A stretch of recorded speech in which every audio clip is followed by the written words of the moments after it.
Welcome back. I am joined by Jack Jewell from the Shark Reef in Las Vegas. Beautiful Las Vegas, Nevada, not too far from the action right here in Pahrump. Thanks for coming out here today. Oh, pleasure. I'm glad to be here. Yeah, we had an opportunity to talk before the interview about educating people about sharks and wildlife and conservation. So you guys have got a lot going out there. I know we've got some great things to show through the interview too. So where would you like to start? Let's bite right into this. Oh, good call. Right at the beginning, I'd like to talk a little bit about the fact that sharks continue to be something of tremendous interest to people. And we just got through with Shark Week. And I mentioned to you earlier, in fact, that there's just been a re-release of Jaws. Right. In the Blu-ray form. And the thing about it is, sharks continue to fascinate and frighten people, I might add, as well. But the main thing is that they are clearly an incredibly important part of our planet. That much is clear. Right. And we recognize it instinctively. It's in our culture, whether we want to even be aware of it or not, it is in our culture. When people see this, and when they see the associated animal with it, they certainly recognize that it's meaningful. And right? I know, when I see that, I think Jaws, where they say, I think we're going to need a bigger boat. Yes, exactly. And we do need a bigger boat. We need a bigger boat. We do. We need a bigger boat to get everybody on board the idea that we need to conserve sharks. Yeah. And I think that's the thing, is first and foremost, Shark Reef's mission is about teaching people about the world's oceans. Right. And as you and I also spoke about, sometimes we get, me personally, my life is all about sharks and it's about fish, and I get very focused on the world's oceans. Fortunately, at Shark Reef, we have other things to ground us as well. Right, you were telling me about some of the great things you have out there. And we have a couple of examples of some of those terrestrial animals. One of our animals is we have a Komodo dragon, of course. And the Komodo dragon is an endangered species. And that's something we love to talk about. We like to feature these animals that are very, very clearly endangered. And we also have crocodiles. Look at those teeth. Now, I'm from Florida, so I'm familiar with their cousin, so to speak, the alligator. Absolutely. And you know what I like about the alligator is when you're canoeing in a lake and you're with someone that's not from around there, and they hear this noise, and there are pigs out here. I said, no, that's a gator. It's amazing. You don't even know. Your assumptions about sharks, about alligators, crocodiles, creatures in the sea, creatures on land, it's a very narrow scope what you get through television and through movies. And while sometimes, like you said, from Jaws all the way through to now, they really turned up the hype for sharks and the education. We were talking about how there are a lot of people that just have no concept of what the ocean looks like, or anything about sustainability, conservation, or these creatures that are in the sea. So they can come out there, and what else can they see? You kind of guided me through a little bit, like maybe guide me briefly through. I go to Shark Reef. It's more than just sharks. What am I seeing when I walk in there? Absolutely. Well, Shark Reef is essentially, it is a temple. It's an Indo-Pacific temple that's giving way to the ocean. That's the conceptual piece, right? So as soon as you enter Shark Reef, you enter to a completely new environment, totally separated from the world you're in inside Mandalay Bay. Okay. So you're inside this incredible temple. You go up and you start your journey in the jungle. So as soon as you enter the jungle, the first animal you encounter is our crocodile. All right. And so that's obviously a key animal. And then next we have our Komodo dragon, endangered species. I told you earlier, the first part of Shark Reef is basically focused around endangered species and animals that are legislated or protected by some type of act, federal or international. So the Komodo's a huge one. Again, like I said, it's a very important animal, and it's an endangered species, and it's such an iconic animal. I think people recognize it, has a lot of power, as a figurehead for ambassador for its for endangered species. Then as you go around a corner, you come into a group of Burmese pythons, fly river turtles, and Asian arowanas. When you come into contact with them, that's, for me, that's the only way I want to come into contact as I come around a corner with pythons is at Shark Reef. With some space between With some space. And people, again, have an instinctive fear of snakes. And that's a very complex discussion for some other discussion, right? But at any rate, the thing about that is these animals are very popular right now in the media again.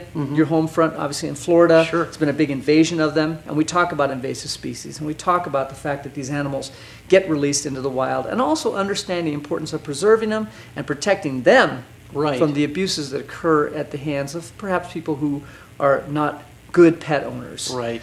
We walk on down, we get to the Amazonian Predators exhibit. And of course, the Amazon is, one of the most important environmental areas on the planet, right?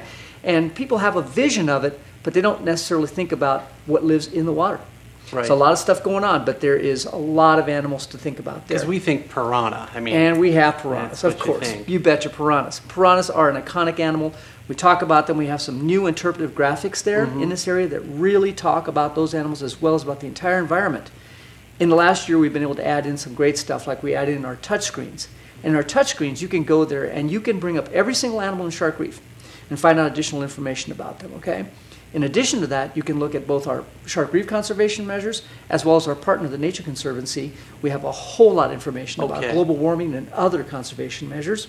And last but not least, we have great back-of-house videos. okay. So you can see some of the coolest stuff there is to see, like these claws getting manicured From from our Komodo do you dragon. do you do a pedicure also? Because I find that if you just focus You don't on want the claws, imbalance. you Exactly. got to do the whole thing. That's right. We want to give them balance, and it's a very balanced animal. So- No, we take good care of it all the way around. So they now I was joking, but seriously, do they enjoy having their You know, claws? enjoyment is probably a little bit too much, but over time we engage in a very active conditioning program with all of our animals, especially our reptiles. But all our animals are engaged in some type of conditioning program.